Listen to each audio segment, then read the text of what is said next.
मेरे भाई, आपको पता है कि अमेरिका भारत पर टैरिफ लगा दिया है 25% और 25% एक्स्ट्रा भी लगाने का ऐलान कर दिए हुआ है। अगर ये टैरिफ लग जाता है तो भारत के कौन कौन से उद्योग पे संकट गहराएगा, उसके बारे में हम आपको समझाते हैं। आइए मेरे भाई, मत्स्य झींगा उद्योग तबाह होने की कगार पर होंगे और टेक्सटाइल गारमेंट्स भी दिक्कत में आ जाएगा।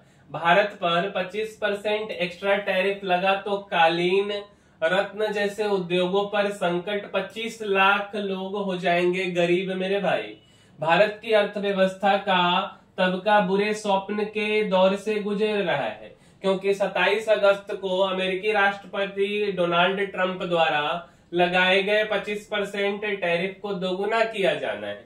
इससे कई व्यवसाय तेजी से बंद होने के कगार पर पहुंच जाएगी। उत्तर प्रदेश जो है, वहां के भदोही में कालीन बनाने का काम करने वाले इश्तियाक अहमद खान कहते हैं कि 25% टैरिफ से हैरान थे, लेकिन अब यह 50% हो गया और इससे बहुत लोग बेरोजगार हो जाएंगे। भारत में कालीन उद्योग बड़ा कारोबार है मेरे भाई। इसकी 98% वस्तुएं जो है विदेश भेजी जाती है। हाल के वर्षों में इस स्टॉक का लगभग 60% अमेरिका के खरीदारों के पास जाता रहा है। अमेरिकी आयातकों के लिए अब 43,000 रुपए के गलीचे पर करीबन 11,000 रुपए टैरिफ लगेगा। आगे 21,000 भी हो सकता है। भदोही उत्तर भारत के कालीन बेल्ट का केंद्र है। यहाँ हजारों कालीन निर्माता हैं। वे मामूली मुनाफे में काम चलाते हैं। वे अमेरिकी ग्राहकों के सामने आई भारी मूल्य वृद्धि झेलने की स्थिति में नहीं है। इश्तियाक का अनुमान है कि क्षेत्र में रहने वाले 25 लाख लोग बस गुजारा बसारा करने जैसी गरीबी में पहुंच जाएंगे।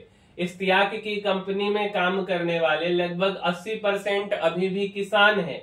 वे सरकार के मुफ्त 5 किलो अनाज पर निर्भर रहते हैं, लेकिन धागा काटना और रंगना, डिजाइन करना, बुनाई और कालीन की फिनिशिंग करने के काम से उन्हें करीबन 15,000 रुपए महीना अतिरिक्त मिलता है।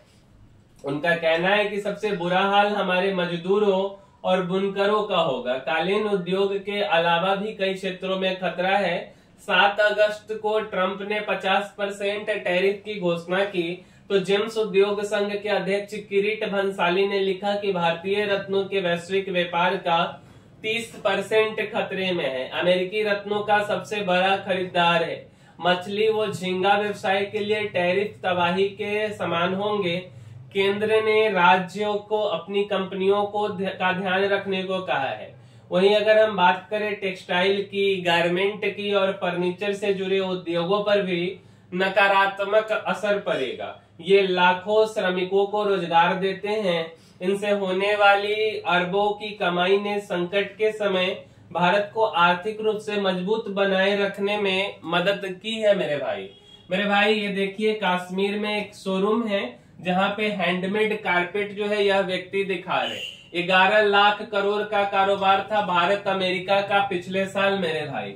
और कालीन उद्योग पे जो इतना टैरिफ, हर उद्योग पे टैरिफ लगा है और ये टैरिफ और 25% लग गया तो 25 लाख लोग प्रभावित हो जाएंगे। और अगर हम रत्न की बात करें, जो हीरे जवाहरात की बात करें मेरे भाई, तो 30% जो है बाजार प्रभावित होगा रत्न उद्योग के टैरिफ से। अब थोड़ा सा हम बात कर लेते हैं दवा की, सेमीकंडक्टर की। तो इसका जो बाजार है अभी इस पे टैरिफ नहीं लगाया गया है मेरे भाई। अमेरिका में इस्तेमाल होने वाली जो जेनरिक दवाओं का प्राथमिक उत्पादन भारत में होता है। अमेरिका इसका सबसे बड़ा उपभोक्ता है, लेकिन ट्रंप प्रशासन के इस सेक्टर पर टैरिफ में कटौती ने फिलहाल उद्योग को बचा रखा है। इस समय भारतीय दवाओं का आयात मुक्त है, लेकिन ट्रंप कह चुके हैं कि जल्द ही इस पर 150% टैरिफ लगेगा और बाद में 250% भी, जिससे अमेरिका में घरेलू उत्पादन शुरू हो सके। सेमीकंडक्टर्स के लिए भी ऐसी छूटें हैं, इसलिए यह अनुमान लगाना मुश्किल है कि भारत का तेजी से बढ़ रहा इलेक्ट्रॉनिक्स निर्माण बच पाएगा या नहीं। तेल और गैस भी जटिल मुद्दा है, क्योंकि ऊर्जा उत्पाद अभी भी टैरिफ से मुक्त है। भारत के रूसी तेल खरीदने की वजह से अमेरिका ने टैरिफ बढ़ाया था, ऐसा ट्रंप का कहना था। स्वतंत्रता दिवस पर प्रधानमंत्री नरेंद्र मोदी ने लाल किले से 103 मिनट का भाषण दिए। उन्होंने पाक से लेकर उन्नति के कई मुद्दे छुए।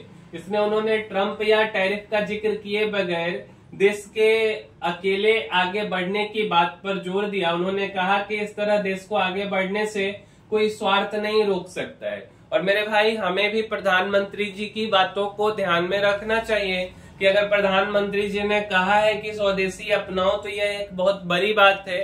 चाहे आपके पास क्षमता जो भी हो, या तो हम विदेशी सामानों को बायकॉट करें या तो हम अपने सामानों को खरीदें, और यही हमारे पास विकल्प है अगर हम चाहते हैं कि हमारा देश फिर से आगे बढ़े। और इन देशों को जो हमेशा से भारत के प्रति जो है द्वितीय रवैया रहा है इन देशों का, इनको सही समय पे उनको आईना दिखाया जा सके। और इसके लिए हमें प्रधानमंत्री जी की बातों का ध्यान में रखना है।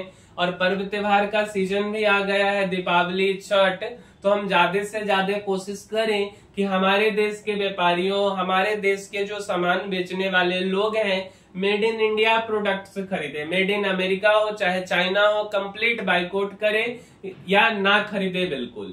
तो इस वीडियो में इतना ही मेरे भाई, मिलेंगे हम किसी अगले वीडियो में। उम्मीद करते हैं कि आपको हमारा यह वीडियो पसंद आया होगा, तो इसको लाइक कर दीजिए और अपने मित्रों तक भी पहुंचाइए और उनको भी बताइए कि भाई अपने देश का बना हुआ सामान को खरीदो। इसके लिए वीडियो को शेयर कर दीजिए और साथ साथ चैनल को सब्सक्राइब कर दीजिए, जिससे और अधिक वीडियो आपको मिले और आप कुछ सीख सके और हम आपको कुछ सिखा सके। मिलेंगे मेरे भाई हम किसी अगले वीडियो में। इस वीडियो में इतना ही, तब तक के लिए धन्यवाद।